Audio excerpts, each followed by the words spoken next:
Today special, that means Saturday special chole butter masala. This is very rich food, rich protein food. Chala baga vachindi. Next one, vegetable salad. This one also very tasty and healthiest food.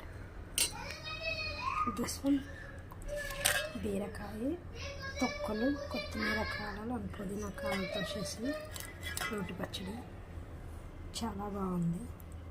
ఇది 1 week అయినా store అవుతుంది. దాంతోపాటు గడ్డ పెరుగు. ఇవేనా rice లేదా అంటే rice అనేది రొటీన్ కాబట్టి రైస్ చూపించట్లేదు. ఈరోజు చేసిన స్పెషల్స్ అయితే ఇవే. దీంతో పాటు sweet corn. Thank you for watching.